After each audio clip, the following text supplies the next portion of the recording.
All right, thank you so much for staying with us. You're watching Business Nigeria with Tolulope Ogunjobi. Now let's get to our next and very important conversation as always. In Nigeria, the unsettling grip of insecurity has extended its menace into reaching into the hinterlands, food production, particularly in the states of Plateau and Benue. With these regions historically serving as breadbaskets, their current plight reflects a stark reality. Attacks on violence are not only claiming lives, but also threatening the nation's food security. Now, Plateau and Benue, once teeming with agricultural abundance, now bears the scars of conflicts as attacks on farmers and communities escalate. The repercussions are there, with food production plummeting and livelihoods being shattered. It is a complex web of factors, but insecurity emerges as a dominant thread, contributing up to 40% of the seasons behind Nigeria's food crisis. The repercussions again of this negligence are felt acutely in Plateau and Benue, where farmers toil under the shadow of fear, unable to tend their fields without the looming threat of violence. In such an environment, productivity inevitably wanes, exacerbating an already precarious situation. Well, I introduced my guest earlier. His name is Ogbonna Ukuku. He is an investment analyst and economic development expert. He joins me live from the United States of America. Thank you so much. It's good to see you. Thank you so much for having me, Tolu. Yeah, I think I'll let you take it away after my introduction. This really is getting scary, I must say. You know, the food basket of the nation under attack, and of course, what is also happening in the plateau. How would you look at it? What we used to have, what we have now, and how that is hitting hard on food inflation? All right, thank you so much. My first things first, my heart goes out to families that have lost loved ones, in the senseless killing that just happened in Benue State, that has happened in the past in Plateau State and other parts of Nigeria where we have had people die out of, I can just call it senseless killing, So that's first. Then number two, so they say when the purpose of a thing is not known, abuse is inevitable. Now, if we have lifelines given to us by nature, and then we're not taking advantage of this lifelines, so these are the things that you get at the end of the day. Now, if it's on food production, I've always said this thing many years ago. There was this agri expert, I think from Zambia also, who used to live in Nigeria. After his kidnap and all of that, he had an interview, and after that interview, he died. And after that whole, according to him, what they gave him to drink when he was kidnapped somewhere in Kaduna many years ago, he said something. Say, until we begin to understand that there is a conspiracy against food production in Nigeria, then we will not understand what is really going on. Now, if you look at it, the attacks are always around the food basket, the areas where we cultivate a whole lot. Yes, it might sound like a conspiracy theory, but it's also important for us to notice that those movements, the nomadic, movements that you see, they are, these are things that naturally shouldn't be occurring. I say that because these people, whoever it is, any nomadic header will move for two things, for pasturing and for market. Now, who says that we cannot redefine the strategy and the structure, how to get this thing to work and then work better? So it is so disheartening when you see this kind of thing happen, because I don't even want to go to the United States. I don't want to talk about, very developed countries. Let's look at Africa, for example. We can go into details to see that if you look at a country like Botswana, they don't even have as much cattle as we do, as we speak. But what cattle does is contribute about 1.8% to their GDP, which is exactly what manufacturing or so contributes to the GDP of Nigeria. So what have they done? They've been able to create a system, an ecosystem that, first of all, they realize the importance of that particular ecosystem, and they've taken advantage of that ecosystem to generate so much foreign exchange when it comes to beef exports. into European Union, and then it's been well structured. They even have a beef commission. So these are places, so we can even x-ray it further, looking at details on how they've been able to get this to work. And then we as a country begin to adopt. I'm very glad that, as soon as this new administration started, one of the ministries that was announced, apart from blue economy, was Ministry of Livestock. For me, this is the thinking government that says, okay, we need to be able to tap in, but it's just that the speed at which we are embracing this thing is not, the urgency is so high. We need to understand that the urgency is so high so that we can get it to start working. I like that, looking at what really works and what can work. I think that's where we should be getting to now. Even the president was telling the governor of Benue State yesterday that he needs land also, I think, for grazing and all of that. But let's talk about our form of agriculture. What do you think? What are those reforms? What sort of changes are you expecting that could, maybe one way or the other, help us reduce this ugly incidents that we see?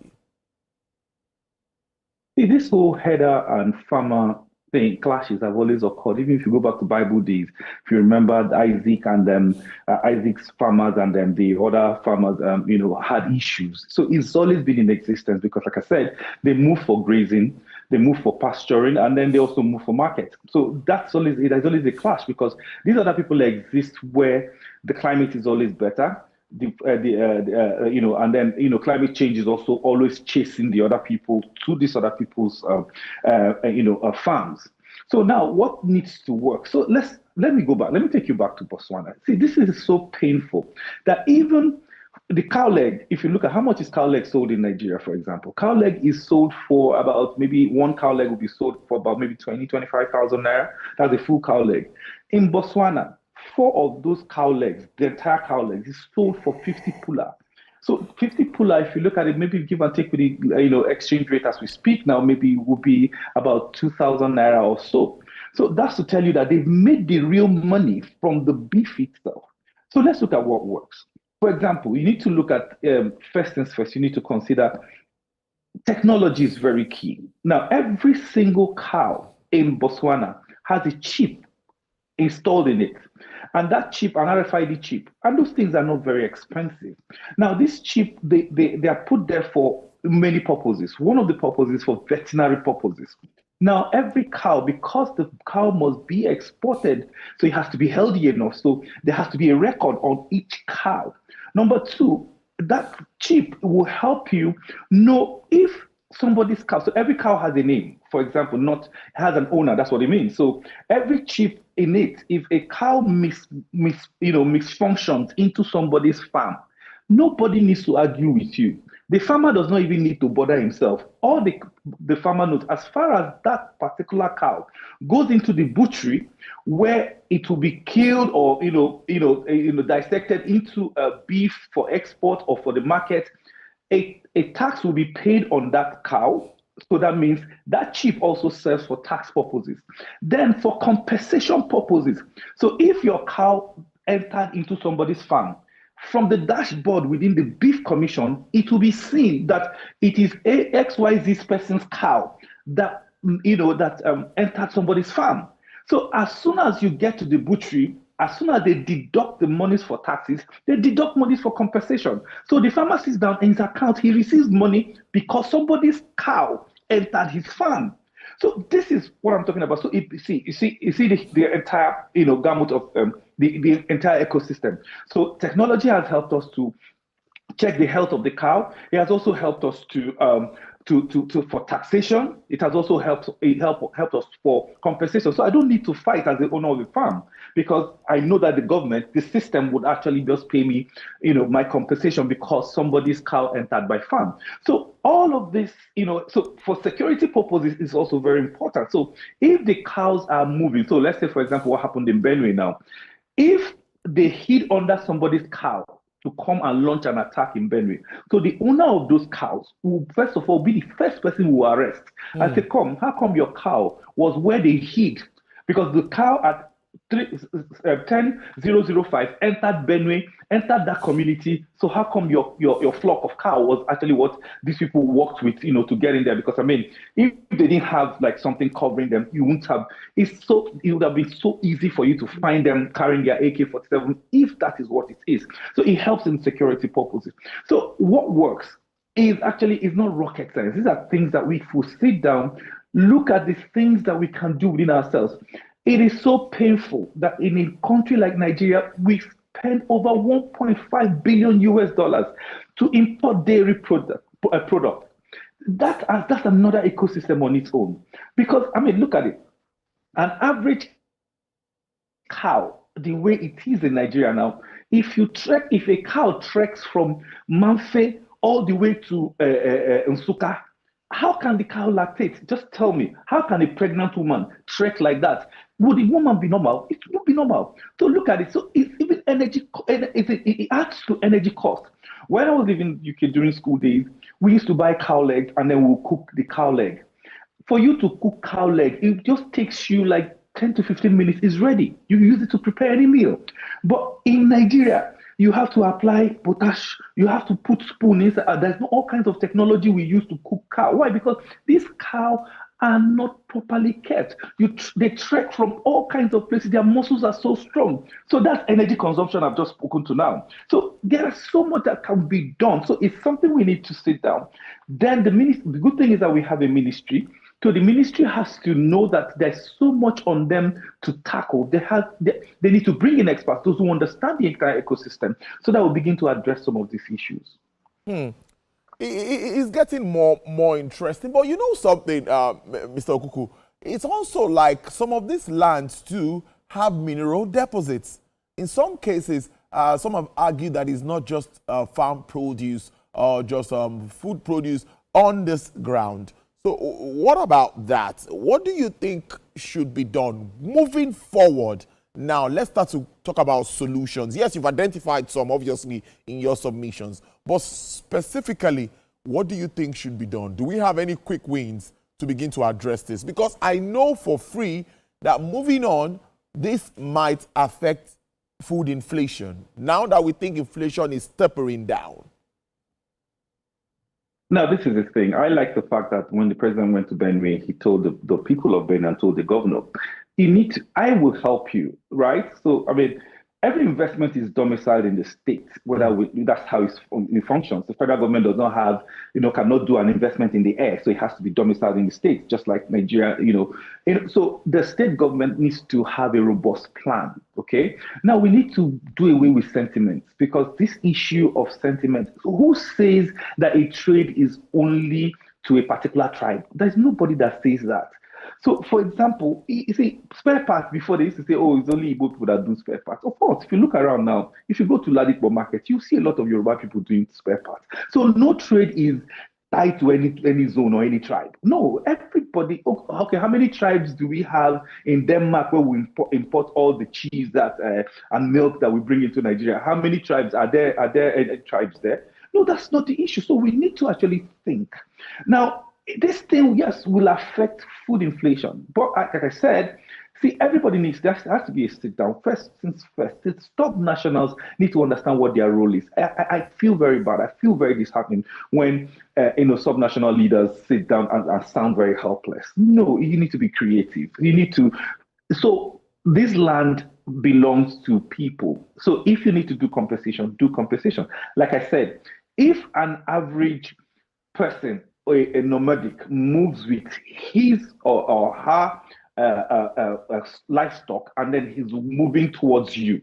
Now, like I said, he's moving towards because of pasturing and moving towards because of market. And then he knows that when he gets to, for example, Benue State, he can't sell those cows in Benue State because there are too many ranches in Benue State where cow has become cheaper, because whether you like it or not, an average cow, well prepared, portion design, structured, will be fleshier, will lactate more for dairy product, would also be easier to cook and will be cheaper.